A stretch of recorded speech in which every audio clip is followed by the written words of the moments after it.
Assalamualaikum warahmatullahi wabarakatuh. Yang saya hormati Bapak Haidarullah MHI selaku dosen pengampu mata kuliah Manajemen dan Administrasi Pengadilan Agama serta teman-temanku yang berbahagia. Kami dari kelompok 3 yang beranggotakan saya Triana Mauludiah dan rekan saya Rizky Dwi Maharani akan menyampaikan materi mengenai asas-asas peradilan agama.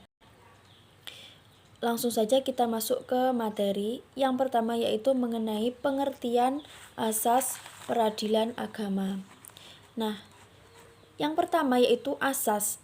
Asas itu merupakan suatu landasan berpikir seseorang dalam mengambil keputusan-keputusan yang penting. Nah, asas dalam peradilan agama ini gunanya untuk mengemban tugasnya karena tugas tersebut dapat dikatakan sebagai sifat atau karakter yang melekat pada keseluruhan rumusan dalam pasal-pasal dan undang-undang. Nah, dengan begitu, setiap pasal dalam undang-undang itu tidak boleh bertentangan dengan asas-asas yang menjadi karakternya. Pada tahun 1989, Indonesia itu telah memiliki Undang-Undang Peradilan Agama, yakni Undang-Undang Nomor 7 Tahun 1989. Sejak diundangkannya undang-undang tersebut, maka tercapailah keseragaman kekuasaan pengadilan dalam lingkungan peradilan agama di Indonesia. Dalam Undang-Undang Peradilan Agama ini memiliki beberapa asas dalam implementasinya, seperti yang pertama asas personalitas keislaman, asas kebebasan, asas wajib berperdamaian, asas sederhana, cepat dan biaya ringan, asas terbuka untuk umum, asas legalitas, dan asas aktif memberi bantuan. Langsung saja kita masuk ke asas yang pertama, yaitu asas personalitas keislaman. Pertama, yaitu asas personalitas keislaman.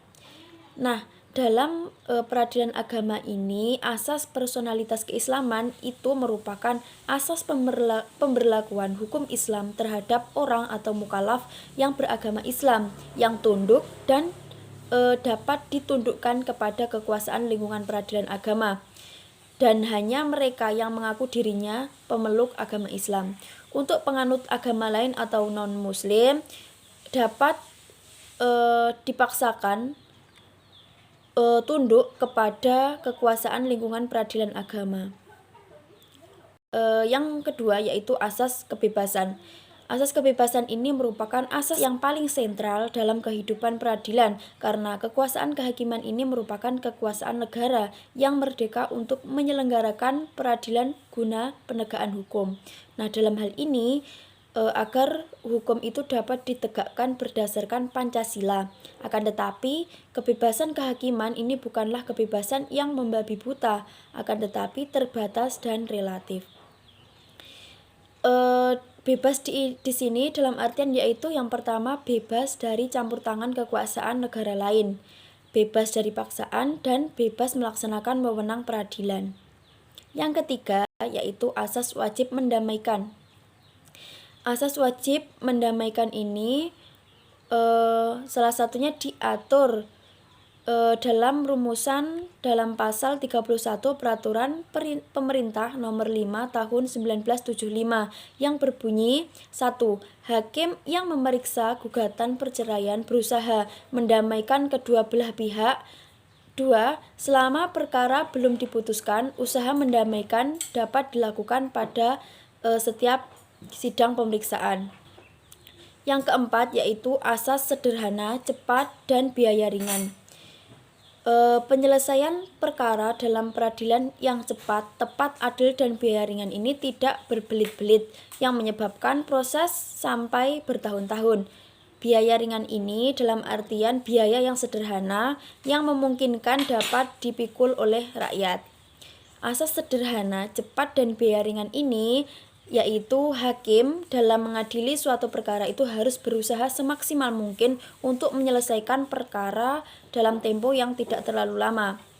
Dalam artian, meskipun proses beracara dan pemeriksaan perkara ini di pengadilan harus berjalan secara sederhana, cepat, dan biaya ringan, proses beracara ini tidak boleh mengurangi ketepatan dalam pemeriksaan, penilaian terhadap hukum dan keadilan. Untuk materi selanjutnya akan dilanjutkan oleh rekan saya. Ya, saya akan melanjutkan materi selanjutnya yaitu tentang akses terbukanya untuk umum. Pelaksanaan sidang terbuka untuk umum berarti setiap pemeriksaan berlangsung di sidang pengadilan agama.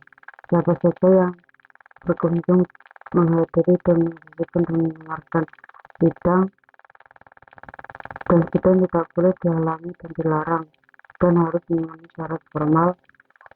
Dan sebelum sidang, hakim melakukan pemeriksaan terlebih dahulu dan menyatakan dan mengumumkan bahwa sidang terbuka untuk umum. Akses legalitas.